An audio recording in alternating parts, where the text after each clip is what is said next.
collectors. All right, I am Brave. This is Brave's Toy Review. We're going to talk about Suicide Squad, okay? So hopefully by now you've seen my fresh out of the theater reaction video for it. Kind of short, kind of sweet, kind of good. If I do say so myself. All right, but now we're going to get to the actual review of the film. I'm going to do a little bit something that's a little bit different. I'm not going to just speak about the film. I actually want to deal with some issues surrounding the film and the criticisms that's come out thus far. Now, if you follow Brave, then you know that this whole entire week I've been dealing with all of the criticisms and reviews that have come out early that are slamming the movie or speaking good about the movie or making disparaging presumptions about the movie. All right, so we're gonna deal with all of those things, and we're gonna try and do it in a timely manner. Okay, first things first. I enjoyed the movie. I love the movie. All right. Is it without its flaws? No, it is not. Not by far. It does have its flaws. Is it as bad as they've been saying as far as these critics go? No, not by a long shot, right? So, or not by a dead shot. Okay, so yeah, that totally just happened. All right, so let's talk about this. All right. Something that I found interesting that came out this morning, and I had this thought as I was watching the movie last night. I was like, man, I'm watching this thing, and I'm just feeling like something is missing. Something is missing from this movie. There are a few things missing from the movie because there's a drastic pace change in the movie, and you see it. I mean, if you're paying attention, you see it. If you're just a wayward fan, just going there just watch a movie and you want to enjoy, have a good time, maybe you don't notice it, but I see it. I noticed it, right? And it wasn't horrible, but I felt like I couldn't help but shake the feeling of, man, what could be or what could have been. You see what I'm saying? And then it's funny to wake up this morning and jump online and start hashing through news, and surprise, surprise, Mr. Brave, you were right, sir. There were dual edits of the film. Okay, so you had David Ayer, who had his own vision for the film. He had his own edit for the film. And then you had the studio stepping in, Warner Brothers, stepping in yet again, like they did with the Batman movie, and, kicking his dick. You know what I'm saying? So, and they completely, from what I understand, they completely changed it, or changed just enough of it, right, out of fear that it would be too dark like the Batman movie was, the Batman vs. Superman movie was. So, in that they kind of messed up. I mean, don't get me wrong, it was still enjoyable, but you can tell it's that you could feel it. There was more there. There was way more there. So let's get into Suicide Squad, okay? Movie, first of all, trailers were great. Some really good trailers. You had Wonder Woman. You had Triple X, Return of Xander Cage. You had The Great Wall. That's starring Jason Bourne. You had The Magnificent Seven, which I am really, really excited about because when I was a small kid, my dad, he's a big Western movie, black and white Westerns fan, right? So when I was a kid, we would be over at his house watching him watch his movies, bored as hell, right?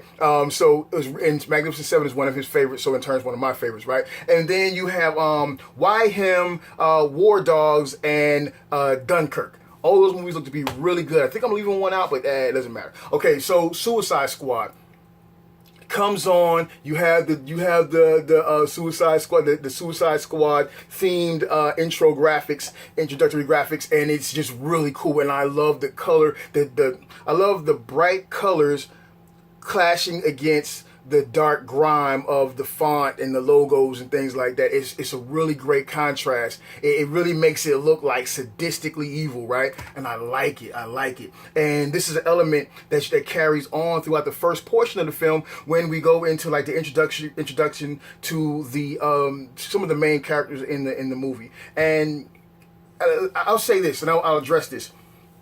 In many other reviews, I've seen people refer to the opening sequences, the first 20 or 30 minutes, saying that, oh, they're worried about it based off of that scene and that pace. I'm telling you, and I guarantee you, and I promise you, that is the pace that you want.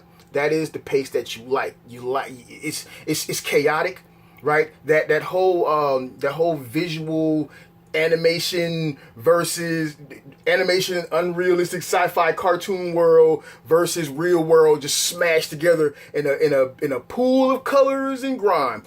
I love that portion of it. I love the pace of it. I love the feel of it. I love the vibe of it. I love how when they're showing the character and he does a certain thing, they'll freeze frame and they'll do a layover where it turns the live scene into an animated scene or a sketch scene. It's really cool. It's a really cool effect, and I wish they would have carried it out throughout the movie to give it more character because it really needed it. You know what I'm saying? Amanda Waller, Viola Davis, smashes her performance. She is the bad guy. She's not the bad guy, like, no spoiler, she's not the bad guy. But of all the bad guys, she is the bad guy. And the funny thing is that, in my personal opinion, most of the villains you see in this movie, the villains turned heroes, they're really victims of hers. Now, don't get me wrong, they did what they did to get put in the position they are in. That is the understanding, right? But they're being victimized by her. You dig what I'm saying? They eloquently show just how remorseless and just how dastardly, can I use dastardly, that she is. And she's a cold motherfucker. I love me Viola Davis. I love me some Viola Davis. She killed it. All right. So she comes in and she has a meeting with these you've seen this in commercials. It's not a spoiler. She's seen it in trailers, right? She has a sit down with some gentlemen saying that she wants to start up her own band of bad guys brought together to do good. And then she goes through some of the stories of some of the people that she wants to enlist, right? Okay, of course, Deadshot is one, and then of course Harley Quinn is another. You have Croc, you have Captain Boomerang, you have the Enchantress, right? And then you have some other people who we don't even care about. We don't even really care about them. I'll tell you why in a minute. Okay, so here's the deal. You go through this sequence, you get introduced to the main characters, the main villains, the guys who are going to be at the forefront of this movie. There's no spoilers intended. It's Will Smith and basically Harley Quinn. You can tell that by the way they show it. Oh, El Diablo with the fire burning stuff up, right? So, you introduce these characters and you get drawn into their world very quickly. I've seen some people say this wasn't done very well and it didn't really develop them. Well, look, man, come on, bullcrap. I felt very developed while watching it. It showed me enough. It gave me enough to see that. Now, more would have been good. I'm not saying that it's not. More is always good for me, especially when it's a character that I like, when it's a theme that I like, a story that I like, right? But I felt like for what I got in the beginning, it was fine for me. So they show you Deadpool and Will Smith's play on Deadpool, not Deadpool. Will Smith's play on Deadshot, because I got the figure, dog, I'm official. Will Smith's play on Deadshot is a different version of what you've seen and what you would expect. And I liked it. He was comedic. He was no nonsense when he needed to be, but he was also a funny dude. He was off the block. I like that about him. He had an urban-esque feel to him, right? I dig that. So like there's a scene where he's walking with his daughter. You've seen this in trailers. He's walking with his daughter. He's got on but you may not have really captured the outfit, right? Dig it. So he got his little fedora on with the lean, you know, his pimp lean, right? He's got his dope jacket on, and then he's got like jewelry on, got his custom kicks, custom belt buckle. A lot of us nerds don't really get into fashion, so we might not be able to keep up with what that is, but for you guys who do, so just me, then you know what's up as far as what he had on and his gear and stuff, right? So that was fresh, right? And he's having this moment with his daughter. This is the part that I like. They show him doing Deadshot stuff, but then they also show him with his daughter. So you have a contrast there. You get to see him in his workplace on the no-nonsense side and just how deep he's willing to go. But at the same time, you get to see him in a compassionate moment and see, that, okay, there's a person behind this villain. You dig what I'm saying? And then they go through and they establish Harley Quinn. Same deal, just far more insane, right? So you get to see, oh man, the way they did the Harley Quinn origin in the sequences they did it in, it was pretty decent. It was pretty good. You have you show Harley Quinn as the Doctor, and then you show her interaction with Joker and how she slowly but surely got pulled into the world of Joker. So it stuck to what we've come to know of Harley from where it started with the original Batman animated series up till now. And I think they did a very good job of showing that in a short amount of time and establishing just how batshit crazy she is. Because here's the realness.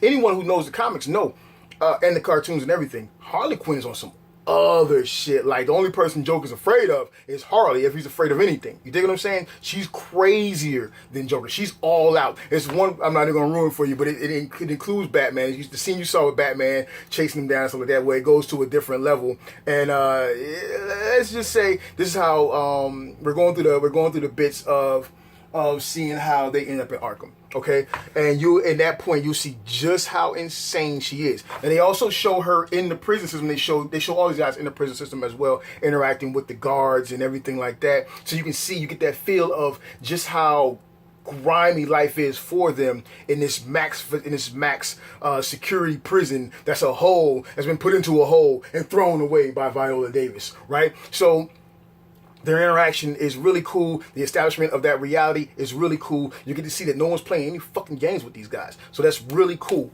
Dig it. And then you get a few more characters in there. I'm not going to go into all of the characters, right? I will say that the letdowns of all of these characters, the biggest letdown for me was Croc.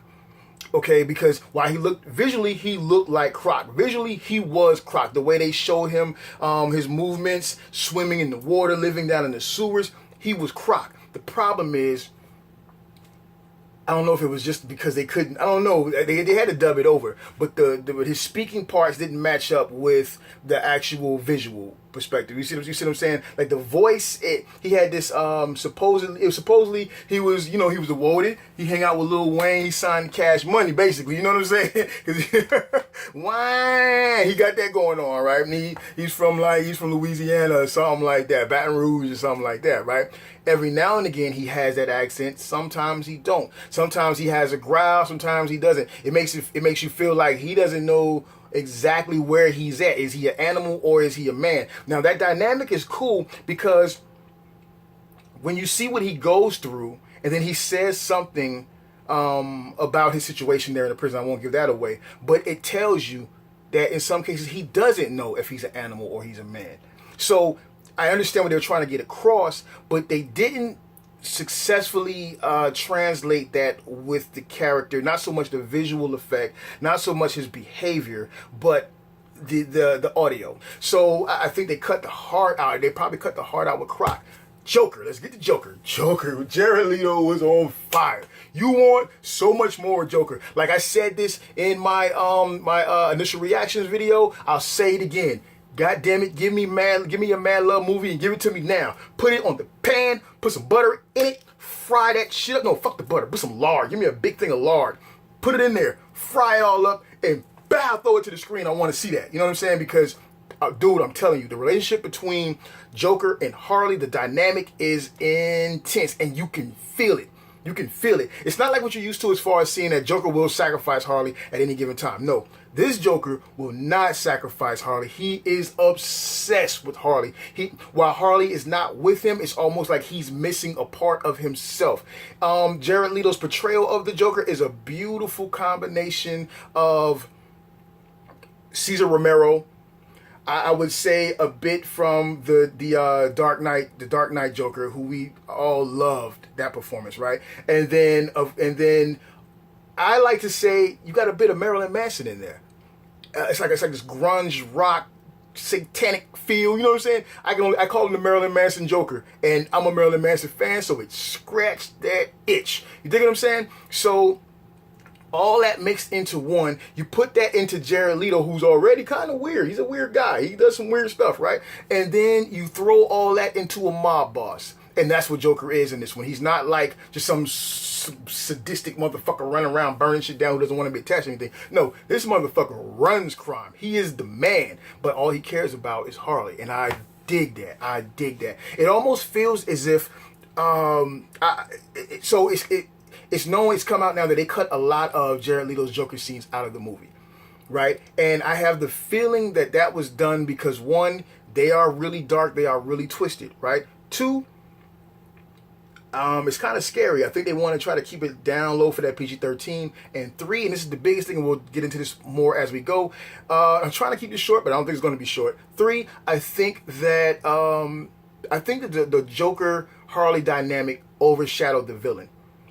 Because even from what we saw, what they left in, I wanted more of that, less of the supposed villain for the movie. You dig what I'm saying? And that's nothing against the actress who plays the Enchantress, right? It's not a spoiler. You already know it's the Enchantress. It's not anything against her.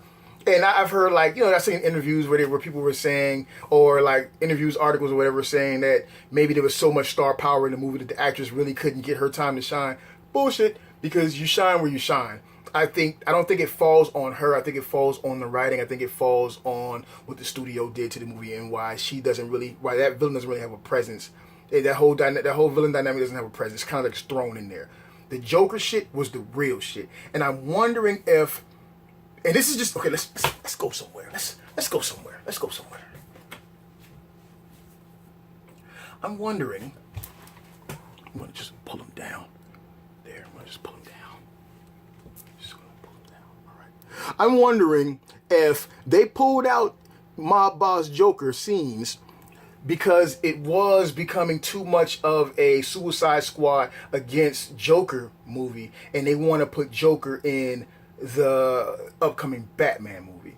I wonder. I could be wrong. We'll have to revisit this when the Batman movie comes out, but something tells me that that's what it is. Or, based off of what you see later on in the movie, maybe the sequel will have something to do with...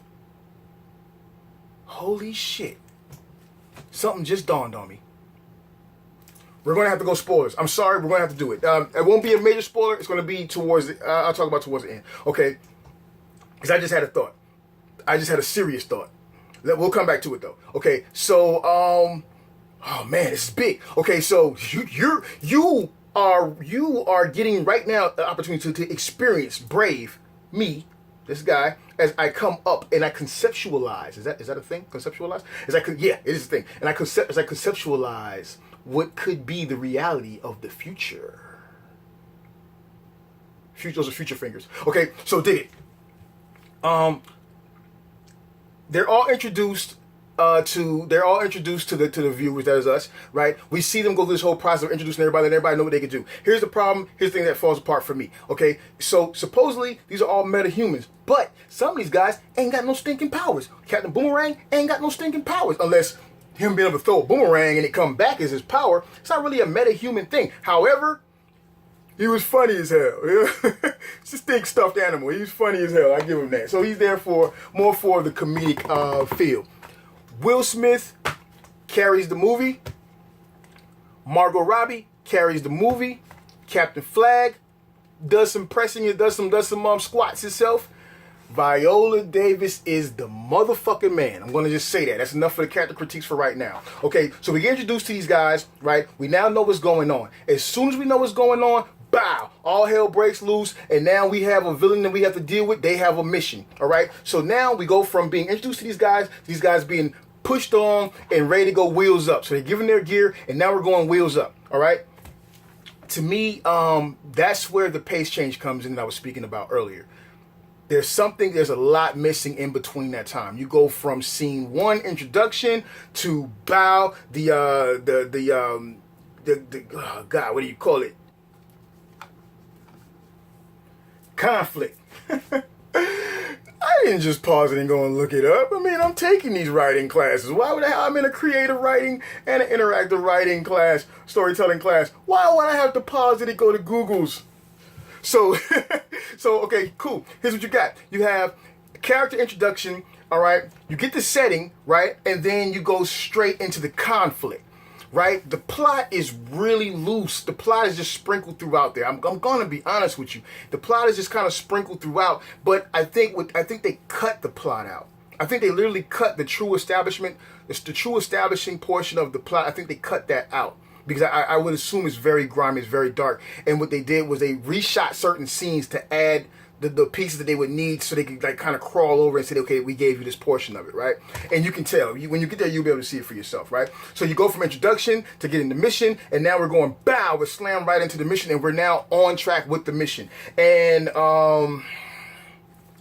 this is where the villain becomes a problem. Now, don't get me wrong. Along the way, you're getting a lot of cool stuff. There's a lot of high energy. The music is great. I've heard people say that they feel like the music was contradictory or conflicted with the actual scenes that you saw.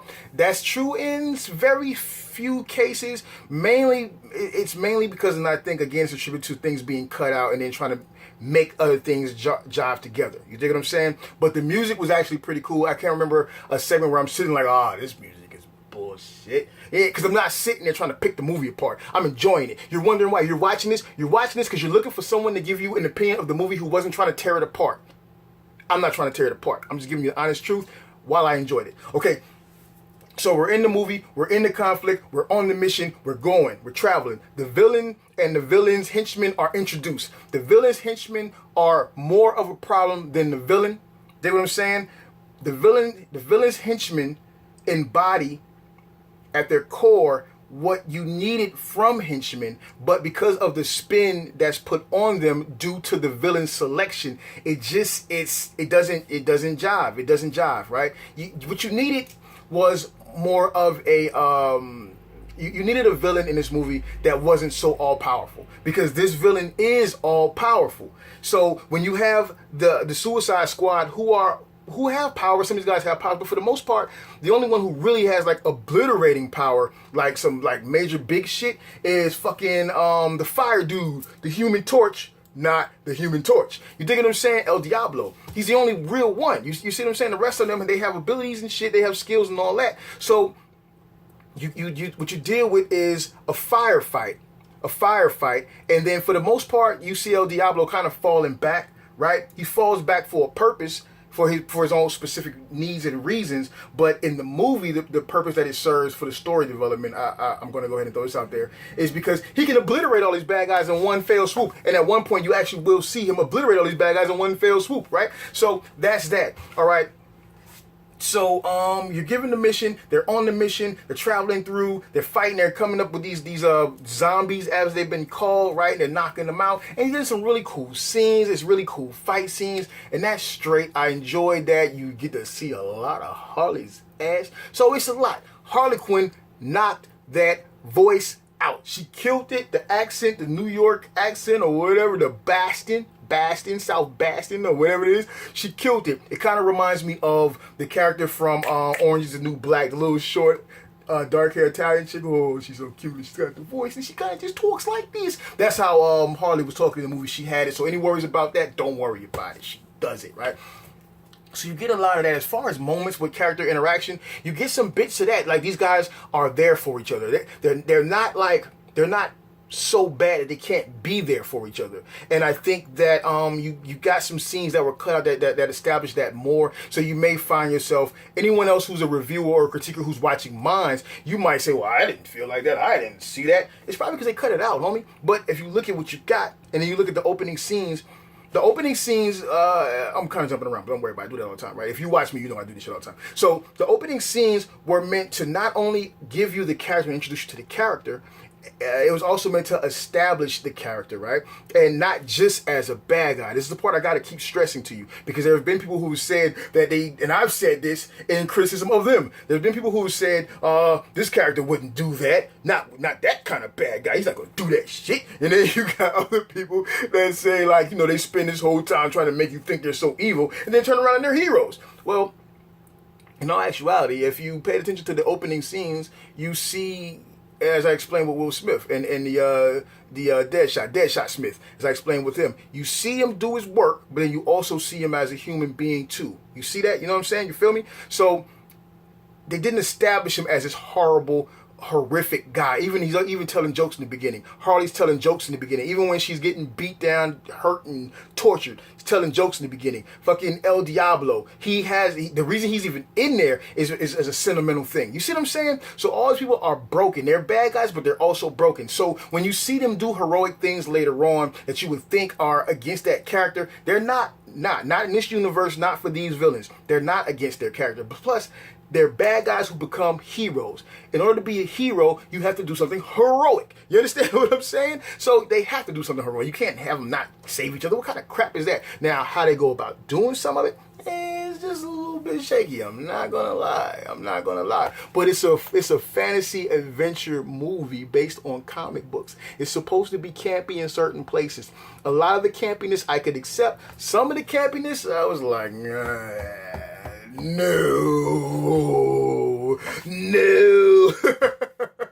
But that's just me. It wasn't like Ninja Turtles campy. Like, oh my god, right? So fighting through it all.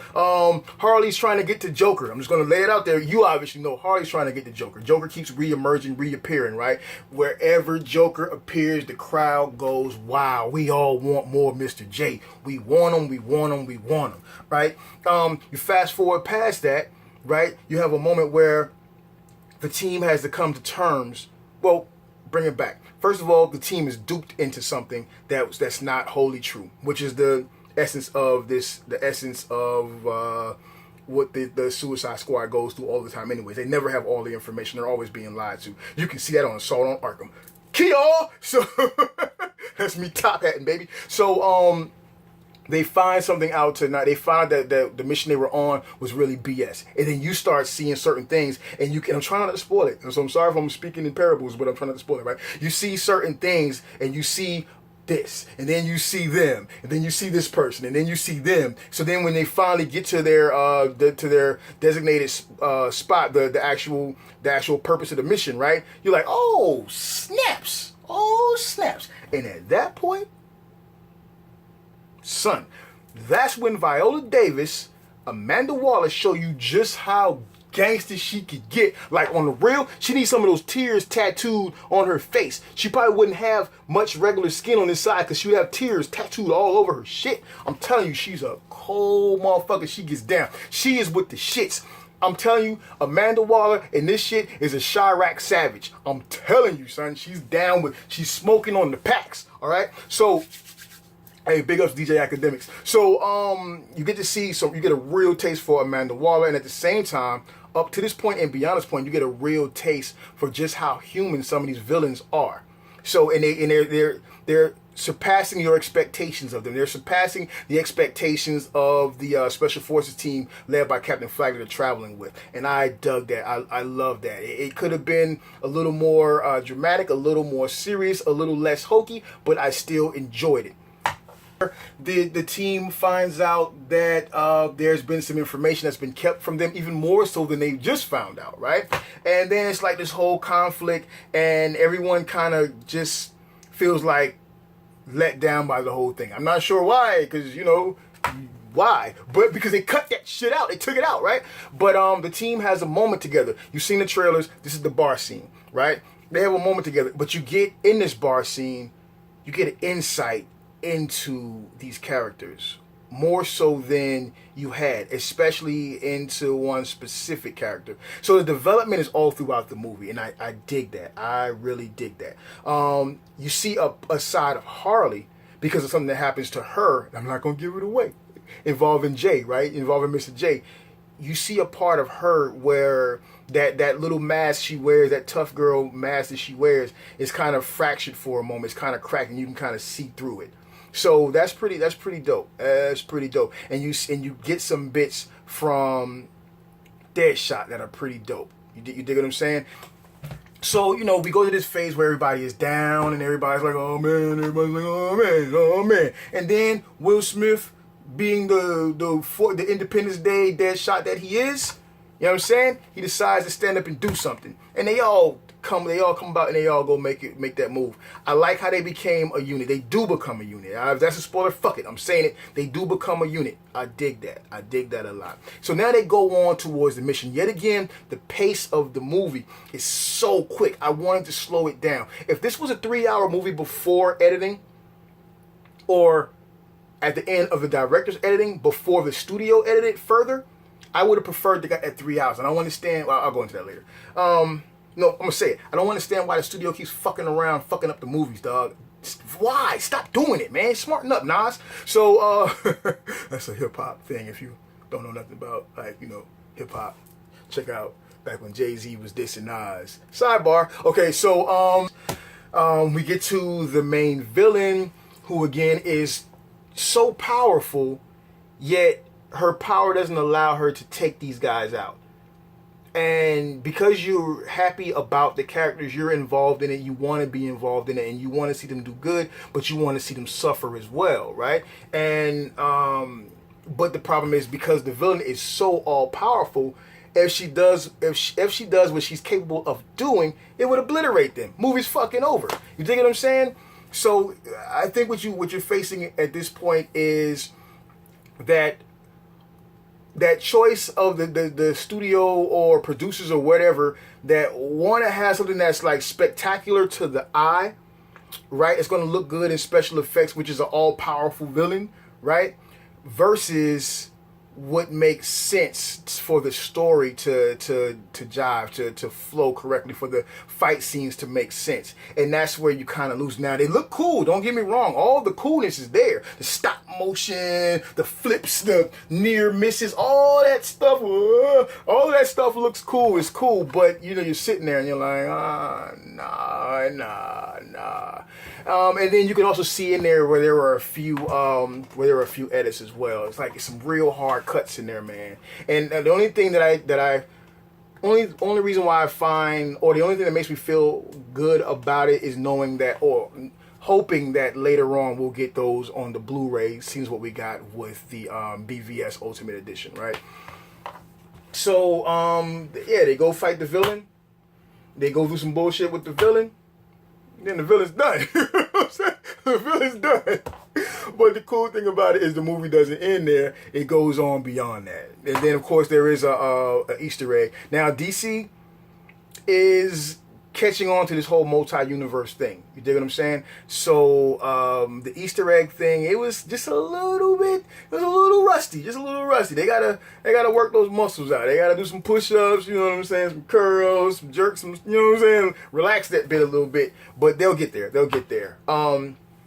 So all in all, I enjoyed the movie. I think you'll enjoy the movie. One of the best things that happened in the movie, the whole movie, the best thing that happened for my theater experience was there was a little kid, someone brought their kid, well, there were a few kids in there, but someone brought their kid, and they were up front. And we're all watching the movie, and there's this scene, I kind of got to give you a bit of a spoiler just so I can describe this to you. There's this scene where the Enchantress is kind of fucking with the Suicide Squad team members. You dig what I'm saying? And like, so she tempts one of them, and that particular member steps forward. And a little kid, just like a little kid, because the theater's quiet at this point, because I know most of us are like, oh, come on, this is bullshit. Because it cuts. They cut something, so they obviously cut something. So we're sitting there and we're watching, we're like, oh, that's some bullshit. Nah, no fucking way, right? But the little kid, in true little kid fashion, and I fucking loved, the whole audience loved it, was like, no! She's lying. She's trying to trick you. It's a trick.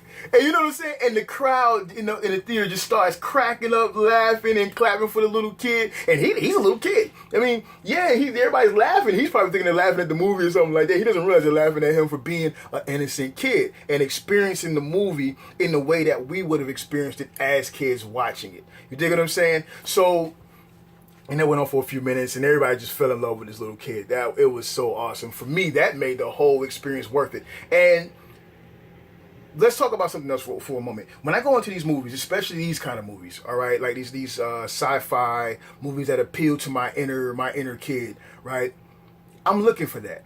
I think most of us are. Like, you know, regular adults who don't have, like, the whole, you know, I'm a kid inside sometimes. Well, we all have that. You can deny it if you fucking want. You might not be in touch with it. I'm in touch with it. I don't mind, right? I don't mind.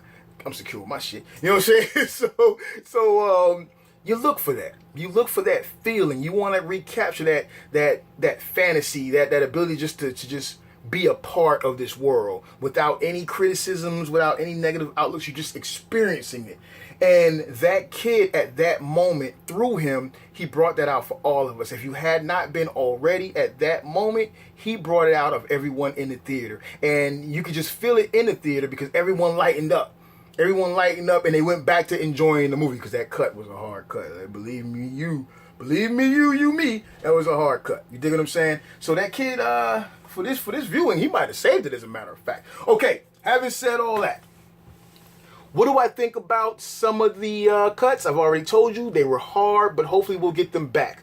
What's my opinion about Warner Brothers stepping in, the studio stepping in, and not trusting the producer, the director of the movie. My opinion is this: you guys are messing up. You're messing up. No one cares what maybe you care because you know you're in your little suit or you're in your little loafers. I got loafers too. I'm not picking on you for having loafers. I got me some Kohans, right? But you're in your little loafers with your little rolled up skinny jeans. You're thinking of, oh man, we got to make this money. We got to make this money. What's the crowd reaction for the early views? Blah, blah, blah, blah. And then you make these cuts. You're fucking up. Don't fuck up. Trust the director unless it's Michael Bay. That's a stab. That's a stab. I just shanked Michael Bay. I just did him in. Yo, trust the director, man. Trust the director, dog. Like, David Ayer, he's done some good stuff, man. Trust the director. He had a vision for the movie. I understand that you guys were afraid of it being a darker movie, but you know what? There's nothing wrong with being a little bit dark. For the amount of jokes that was in that movie, there's no way you can tell me that those jokes weren't already there. They might have added more, but it already had a comedic aspect to the film. You see what I'm saying? Because Will Smith was funny as fuck. Margot was funny as fuck. Captain Boomerang, funny as hell. Even El Diablo had his jokes in there.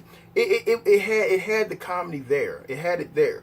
We needed the grime. We needed the darkness. So when you cut that out, you cut the heart out of the movie. Stop being assholes. All right? So that's something to consider. Do I think there'll be a Suicide Squad 2? Definitely. Do I think Suicide Squad will do good in theaters? Definitely. Do I think you guys are going to continue to be assholes and critique the shit out of it because you want to feel like you know everything about movies? Definitely. Is there anything wrong with it? No, it's just the way it works. It's the nature of the game, baby. Here's what I want to get into. The Harley Quinn movie needs to happen. It needs to happen. It has to happen. She killed it. I promise you, the excitement that I have for the Wonder Woman movie, because it's looking good. There's no way you can kill it. It's looking good. The excitement I have for the Wonder Woman movie is the same excitement I have for the Harley Quinn movie. And I'm telling you, this may be the time. I think Margot made this point in an interview that it's maybe time for the female actresses to have their chance to shine on these superhero roles, right? I think it's possible. I think it's possible because I think that we've gotten very spoiled with superhero movies because we've gotten so many now. You know, it reached a point where it was sucking at first because they didn't know how to do it. Then they figured out how to do it, so we really got into it. And now they thought they figured out how to do it. They had it going, then they started throwing them all out there. And we've gotten so much of them that we've become numb to them now. You know what I'm saying? Our bodies have adjusted, our imaginations, our minds, our systems have adjusted to them. You know what I'm saying? So now we need something to take us out of that lull. And I think the heroin-led movies, I think those would really shake things up. And I think that Margot can definitely do it with Harley Quinn. I definitely want to see a Mad Love type movie from Joker and Harley. On the real, this is me talking to you. Hey, hold on, I'm gonna get close. Joker, come with me, Joker. Check this out. On the real, Warner Brothers, I'm looking at you. I'm talking directly to you, homie. Listen to me. You could do a freaking Joker movie. Bow, there it is. Jared Leto needs his own movie. He needs his own movie. You can have some Batmans or some whatever, but Joker and Harley, you're going to do the Harley movie if you're smart, do it. The Batman movie is going to be Arkham Asylum. We've already talked about that. And let me touch on what I was touching on. Let me touch on my epiphany from earlier. The end of this movie, I promise you, leads up to the Batman movie. I'm going to say that. Oh, walking off camera on him. I'm going to say that. The end of this movie leads you to Arkham Asylum. I promise you, I call this shit now. I put it down. Anyone that wants to take me up on this bet, hit me in the comments. You make your bet. We're going to date this shit. Put it in the red book somewhere. Put it on your calendar, and we will revisit it when the Batman movie comes out. I promise you, motherfuckers. I promise you, as sure as I got on a Chosen Prime t-shirt. Hey, you collect Transformers? Nah? As sure as I'm wearing this Chosen Prime t-shirt, I promise you that the end of this movie leads to the Arkham Asylum movie. That's it. All right, now, having said that, do that movie. Do the fucking Harley Quinn movie. But give us a Mad Love movie. I want that. You don't gotta follow the normal routine of, it's a Batman movie, so it's Batman. You know what I'm saying? You don't gotta follow that. You don't gotta follow the normal routine of it's all the good guy team movies that bring about the story. You can do a villain movie. And it would be something so different. And you can have Batman in it making appearances chasing them, but not so much be centered on Batman. Use all of these things to develop Batman, dog. To develop your DC universe. This is just common sense for me. You know what I'm saying? I'm only taking a few classes. I haven't graduated yet. You know what I mean? Maybe I don't know shit, but I guarantee you it'll fucking work. I guarantee it'll work. I guarantee it. Yo, till next time, because I can't take up no more time. Hopefully I get you to watch all this. 46 minutes, that's a lot to be listening to one person talk. I'm going to throw a bunch of shit on the screen to keep your attention. Hey, I'm out. Subscribe. Subscribe, please. I need your subscriptions to grow the brand, to grow the channel, so you can keep on hearing my voice and I can keep on seeing your likes and responding to your comments. I'm out.